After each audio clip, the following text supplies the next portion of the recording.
mis amados hermanos, amigos, familia, qué gusto estar con ustedes en este hermoso día que Dios nos regala. Usted y yo amanecimos vivos, iniciamos un fin de semana que desde ya lo estamos declarando, un fin de semana de bendición, de cielos abiertos. Te invito para que adoremos y le demos gracias a Dios por este milagro maravilloso, papito lindo. Te damos muchas gracias porque no nos cansamos de decir y declarar lo que tu palabra nos autoriza a hacer. Salmo 92 dice: bueno es alabarte, oh Jehová, y cantar salmos a tu nombre, anunciar por la mañana tu misericordia y tu fidelidad cada noche. Así que mientras haya mañana, anunciaremos tu misericordia. Mientras haya noche, anunciaremos tu fidelidad. Gracias por cada persona que escucha estos devocionales, donde quiera que se encuentren. Sean bendecidos ahora en el nombre de Jesús. Amén y amén. Gloria al Señor. Le damos la bienvenida a aquellos que ingresaron a los devocionales desde el corazón de Dios. Soy el pastor Fabio Castañeda, donde todos los días pues escucharás una palabra que estoy seguro que bendecirá mucho tu vida.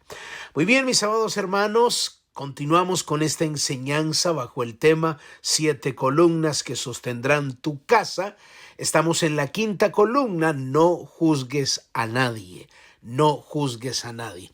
La base bíblica para continuar con esta 5ª columna es Mateo capítulo 7 del versículo 1 al 5. Permítame leerlo rápidamente. No juzguéis para que no seáis juzgados, porque con el juicio con que os juzgáis seréis juzgados, y con la medida con que medís os serás medido. ¿Y por qué miras la paja que está en el ojo de tu hermano y no echas de ver la viga que está en tu propio ojo? ¿O cómo dirás a tu hermano: déjame sacar la paja de tu ojo, he aquí la viga en el ojo tuyo? Hipócrita, saca primero la viga de tu propio ojo, entonces verás bien para sacar la paja del ojo de tu hermano. Ayer nos quedamos en un texto, mis amados hermanos, extraordinario. Obviamente no voy a repetir lo que enseñé el día de ayer, pero sí nos quedamos en un texto que sí voy a volverlo a leer porque es muy importante conectarnos con esto. Porque hablábamos que los escribas y los fariseos hacían alarde de su espiritualidad, pero menospreciaban a los demás. ¿Y por qué es necesario hacer énfasis en esto? Es porque lamentablemente así somos los seres humanos. Competimos como por esencia, nos gusta mucho la competencia directa o indirectamente, consciente o inconscientemente, algunos porque son inmaduros, otros porque son supuestamente demasiado maduros y son tan maduros que usan la espiritualidad no para restaurar, sino para juzgar a los demás, para menospreciar a los demás. Y lo que Dios colocaba en mi corazón es entender que cuando alguien, porque la iglesia está compuesta de gente imperfecta, gente que estamos en proceso de construcción, y la misma Biblia dice: el que se considere firme tenga cuidado de que no caiga.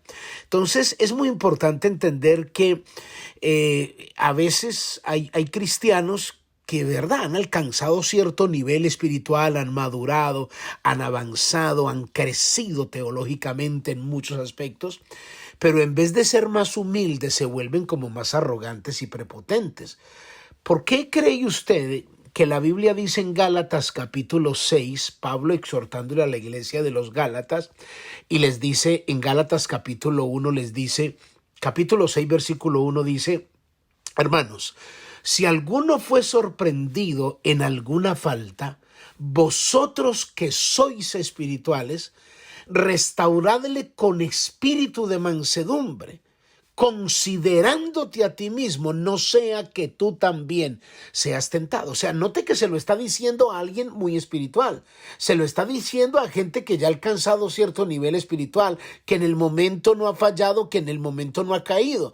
Como quien dice, entiendan esto, la espiritualidad de ustedes debe de ser tan alta que tenga la capacidad de poder restaurar a otros. No es crecer espiritualmente para menospreciar a otro o burlarse de otro. Es para restaurar. Vosotros que sois espirituales, restaurad. No dice, usted que es espiritual acabe de matar al hermano, condene al hermano, mande al infierno al hermano, dígale al hermano que qué bajeza, que qué vergüenza. No, eso no dice la Biblia. Si él fue sorprendido en alguna falta, usted que es espiritual, busque la manera de restaurarlo. Y la Biblia dice, ¿y cuál va a ser la base para restaurarlo? Considérese a usted mismo. En otras palabras, porque de pronto puede caer usted en ese mismo error. Entonces habían que escriba, fariseos, saduceos y bueno, toda esa gente, todos esos feos, que de alguna manera ellos se creían tan buenas personas y tan espirituales que se sentían en la condición de juzgar a los demás por ciertas cosas que obedecían. Entonces voy a parafrasearle Lucas 18. Este hombre comenzó a decir, el fariseo, estaba orando, entraron al templo, tanto el publicano como el fariseo, y el fariseo puesto en pie oraba diciendo lo que él hacía. Yo no cometo adulterio, no estoy siéndole infiel a mi mujer, por ahí haciendo cosas que no son correctas, no soy injusto, no soy ladrón, no soy un hombre, es más, ayuno 2 veces a la semana, yo doy diezmo de todo lo que me gano, y es más, no soy ni como este publicano que está aquí. ¡Wow!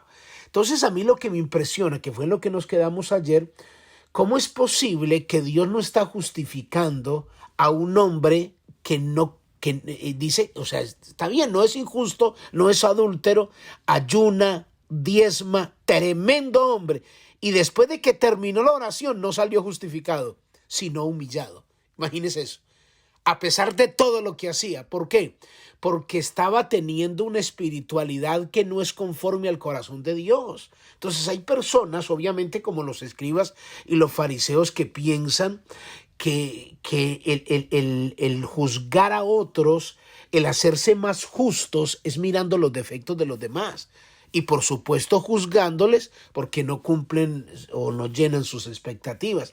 Y por eso Dios, a través de la palabra, Dios reprende este comportamiento y esta clase de pensamiento. Mateo 1 dice, no juzguéis para que no seáis juzgados. O sea, aquí Dios está categóricamente prohibiendo que no juzguemos absolutamente a nadie. Así que por muy espiritual que usted y yo nos creamos, nos consideremos, no tenemos el derecho legal ni el respaldo bíblico delante de Dios en cuanto a juzgar a otra persona. ¿Por qué? Lo voy a mostrar bíblicamente en el versículo 2, que dice la palabra. Dice, porque en el momento que usted lo haga, usted está autorizando que lo midan a usted con la misma medida que usted midió. Porque el versículo 2 dice, porque con el juicio con que juzgáis, seréis juzgados, y con la medida con que medís, seráis medidos. O sea, según esta palabra, Dios nos medirá a cada uno de nosotros de acuerdo a la medida que usamos para los demás. Así que si en el futuro pensemos que en el futuro usted desea que tengan mucha misericordia con usted, que tengan mucha misericordia, que tengan mucho amor y que le perdonen, que le entiendan, que por favor comprenda sus inmadureces. Entonces Dios, a través de este texto, nos dice, entonces asegúrate de hacer lo mismo con los demás. Hay gente cuando ya llega el momento de que la gente nos perdonen, ahí estamos nosotros, perdóneme, por favor entiéndame, es que obré con inmadurez, no sé lo que me pasó, y usted pide misericordia y derrama lágrimas y las quiere. Entonces Dios dice, perfecto, asimismo, como usted pide eso, entonces asegúrese de usted hacer lo mismo con los demás. Mateo 7:3 dice, ¿y por qué miras la paja que está en el ojo de tu hermano y no echas de ver la viga que está en tu propio ojo. ¿Sabe qué quiere decir esto? Lo que Dios nos está diciendo a través de esta palabra es que los seres humanos vemos con mucha facilidad los defectos y los pecados de los demás, pero no echamos de ver los nuestros. Y incluso pueden ser mayores según el texto, porque la Biblia dice que en el ojito del hermano hay una paja chiquita, pero en tu ojo ahí es tremenda viga. O sea, como quien dice, tú estás juzgando un pecado pequeño y a lo mejor los tuyos son mayores. Yo recuerdo, por ética obviamente no voy a decir ni de qué país, pero yo recuerdo una experiencia de un líder que se estaba burlando de X pastor, de X congregación, porque ese pastor le estaba dedicando una canción romántica a su esposa. No era cristiana, tampoco era vulgar, no era grosera, era una canción romántica.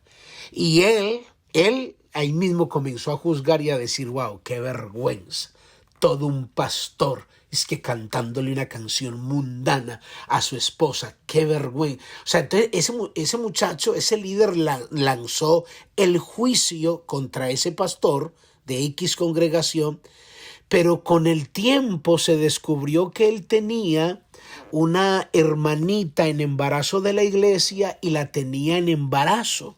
Entonces eso no le pareció grave. Eso sí no le pareció grave y ocultaron el embarazo hasta el punto que el niño nació. Entonces, imagine, pero eso no, era más grave la canción que el pastor le había cantado a su esposa, canción romántica. Y lo estaba juzgando, como quien dice, él tenía tremenda viga escondida, pero estaba juzgando la pajita del ojo del hermano. Porque es que el pecado en otro siempre se ve más grande. Y le voy a mostrar bíblicamente cómo David reaccionó cuando le pusieron su propio pecado. Oiga, su propio pecado, pero se lo pusieron en otro. Entonces ahí sí lo vio grande y ahí sí lo vio digno de muerte.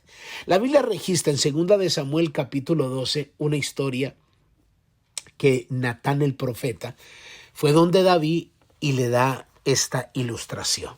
Le dice, Jehová envió a Natán, estoy leyendo 2 de Samuel 12:1. Jehová envió a Natán a David y viéndolo a él le dijo, habían dos hombres en una ciudad, el uno era rico y el otro pobre. El rico tenía numerosas ovejas y vacas, pero el pobre no tenía más que una sola corderita, que él había comprado y criado, que había crecido con él y con sus hijos juntamente, comiendo de su boca y bebiendo de su vaso, durmiendo en su seno, y la tenía como una hija, pues era la única corderita. Versículo 4. Vino de camino un hombre rico, y éste no quiso tomar de sus ovejas y de sus vacas para guisarle al caminante que había venido, sino que tomó la oveja de aquel hombre pobre y la preparó aquel que había venido a él. Entonces se encendió el furor de David en gran manera contra aquel hombre y dijo a Natán, vive Jehová, que el que tal hizo es digno de muerte y debe de pagar la cordera 4 tantos, porque hizo tal cosa y no tuvo misericordia. Entonces dijo Natán a David, tú eres aquel hombre. Así ha dicho Jehová, el Dios de Israel, yo te ungí por rey de Israel. Te libré de la mano de Saúl, te di la casa de tu señor y las mujeres de tu señor en tu seno. Además, te di la casa de Israel y de Judá. Y si esto fuera poco, te habría añadido mucho más. ¿Por qué pues no tuviste en poco? ¿Por qué tuviste en poco la palabra de Jehová, haciendo lo malo delante de sus ojos? A Urías Eteo heriste a espada, tomaste por mujer a su mujer y a él lo mataste con la espada de los hijos de Amón, por lo cual ahora no se apartará jamás de tu casa la espada, por cuanto menospreciaste y tomaste la mujer de Urías Eteo para que fuese tu mujer. Si vio como David vio el pecado, su propio pecado, pero puesto en otro, ahí sí lo vio grande. Ahí sí lanzó el juicio y dijo, tiene que morir. Pues el que tiene que morir es tú porque lo hiciste.